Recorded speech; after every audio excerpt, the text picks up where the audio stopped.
Relations, we say we honor our differences.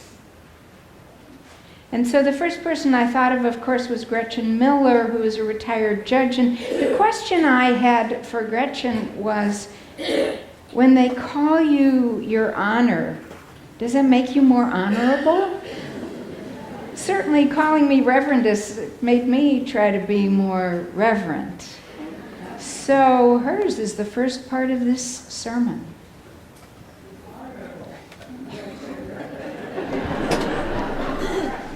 Well, it's true.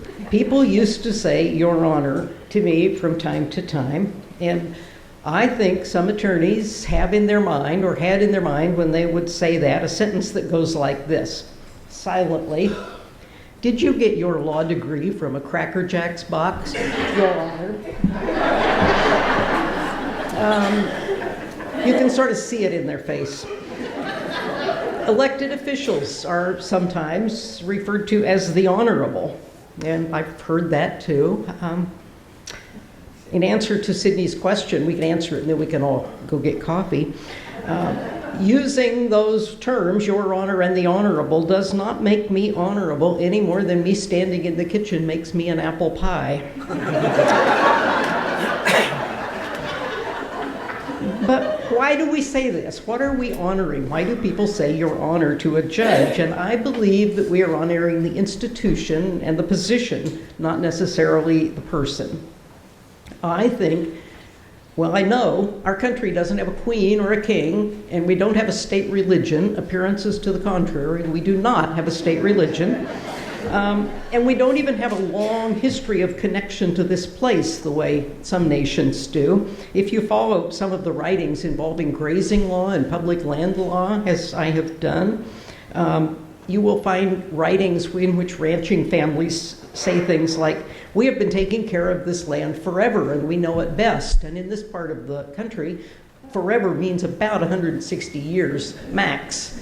And that's the timeline.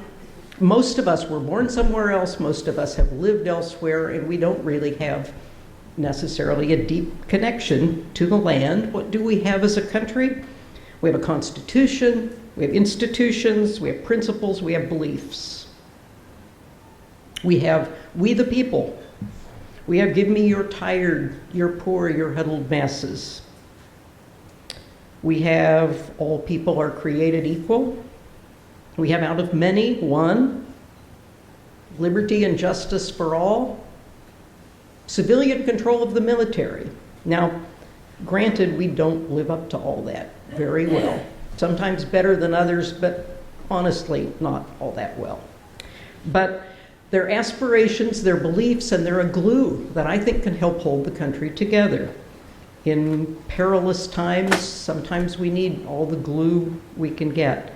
We're a country of laws, and we're not of men, not a country of laws, not of men, not even of people. Even if some people, some of the time, do seem to think that they're above the law, the rest of us have an obligation to continue to assert and ensure that that's not true. Will these ideals and these institutions hold in difficult times?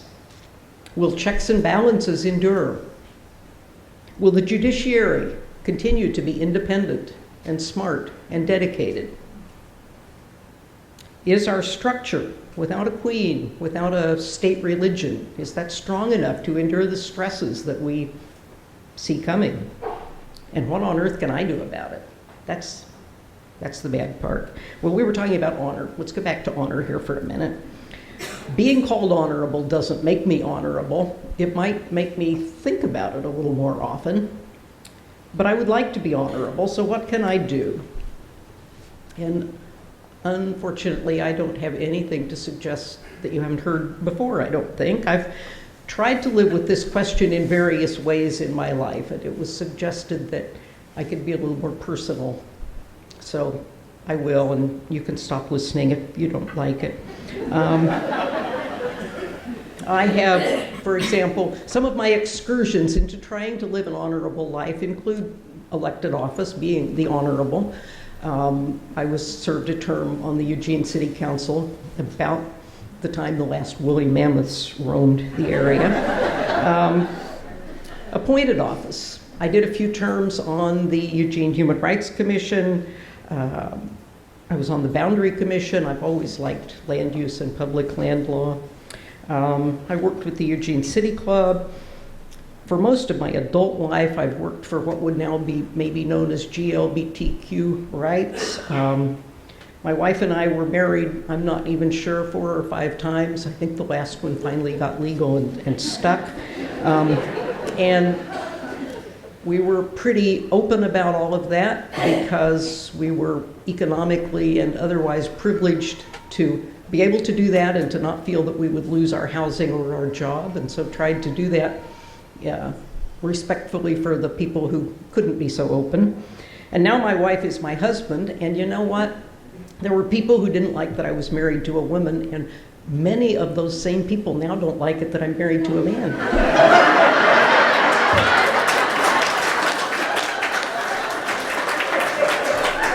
Some people are very hard to please.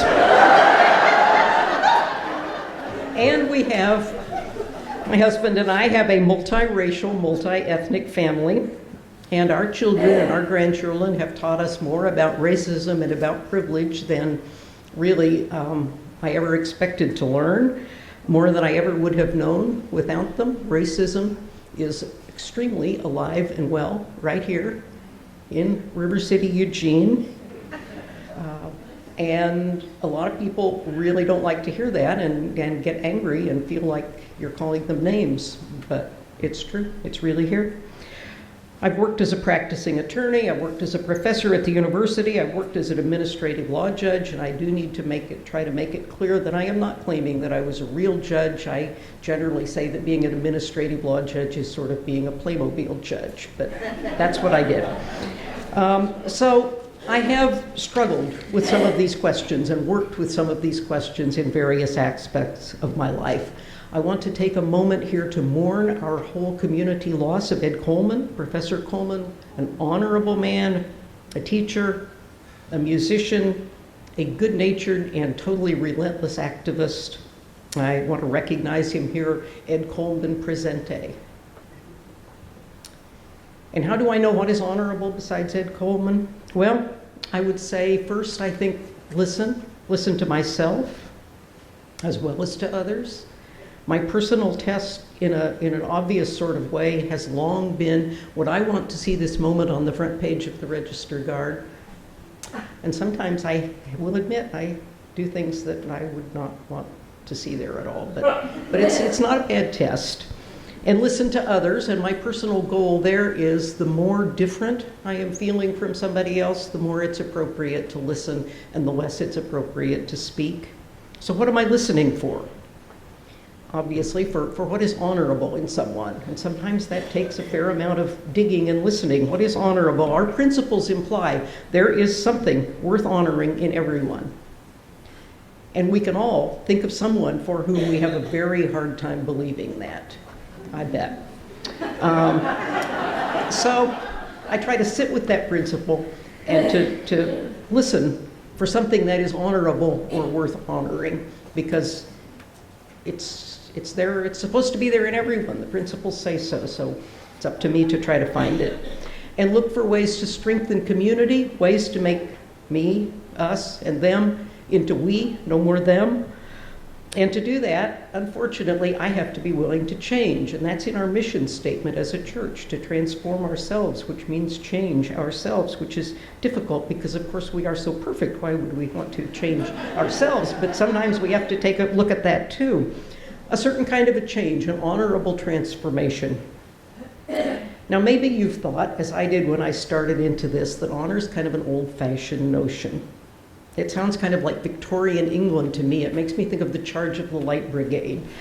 But I think it isn't. I think it is actually a live, present virtue and concept that we can all appreciate. Let me just suggest that the people who are celebrating the recent inauguration and the events of the last week, they are probably far more likely to believe in honor unironically as a as a beneficial concept than most of my chai tea sipping friends are, who will probably treat honor ironically. That's a gulf. That's just one example of an enormous gulf that we have to close somehow. If the country is going to cohere and if our values are going to hold, we have to close it. And I suggest that to do it somehow, we have to reach across the gulf. I'm not sure how, but we have to, or we have to jump across the gulf, or at least somehow we have to make contact over that thin air of our differences. Good luck.